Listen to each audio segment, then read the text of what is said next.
These days, if you have the word sports anywhere in your name or title, things are more difficult than usual. This has been a year of doing things much differently, and nobody knows that better than the Richmond Sports Backers. Normally, the staff of the Richmond Sports Backers gets a break every July. Their year-long schedule of events allows for some time off in the heat of the Virginia summer. But this year they've gotten a little more time off than they would like or expect with the ongoing coronavirus pandemic. We say we're on COVID 3.0 at this point because 3 different major phases of the organization. That's not to say that the Sports Backers haven't been busy. They've actually added events to their calendar, almost all of them virtual, like the Great American 5000 or the upcoming Great European 2500 virtual race across Europe. The chance to still promote their mission statement of a healthier, more active Central Virginia is still there. It's allowed us to think beyond what we normally do. So there's actually some opportunities that we've taken advantage of that will continue. It's been constantly changing and adapting to new situations, making plans again, making plans again. Nowhere was that uncertainty more on display than when the Sports Backers dealt with their signature event, the Monument Avenue 10K.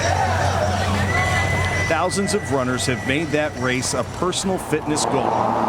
And after initially moving it from the spring to September, the Sports Backers had to make the very tough decision to change its format completely.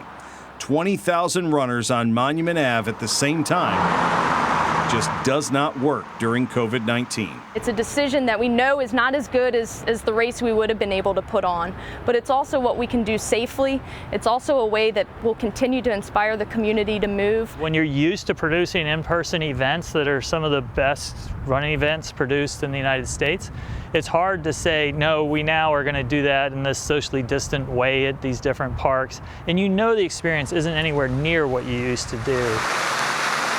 This year, runners will tackle the 10K independently at courses set up at Dorey, Byrd, and Henricus historical parks over 3 days at the end of September. The decision was met with an evenly mixed positive and negative reaction. But if people are still getting up and off the couch, the new format will work just as well as the original. Constantly thinking about how you're going to make that next event performance better, that totally carries over to what we're doing right now. It doesn't matter how well we used to do the 10K. Now we got to do a 10K that works during COVID. You could forgive the group if they found all this uncertainty a little too much to handle, and if they backed off their aggressiveness in putting on events that either get postponed or canceled outright. But it's not in their DNA to just walk away from a problem. And if they can do it, so can the rest of us. We have a ton of resiliency, and having a ton of people come from a sports background, I think helps with that a ton. So not only the teamwork aspect, the way we've been able to pull together even in a virtual world has been incredible. The right fortitude, the right perseverance, having those goals front and center. And that's something we learn from sports. That's why sports is so important for our society and for our youth. As you might expect, the Sports Backers have noticed less participation in some of their events, but some of their newer virtual events have drawn double the people they expected.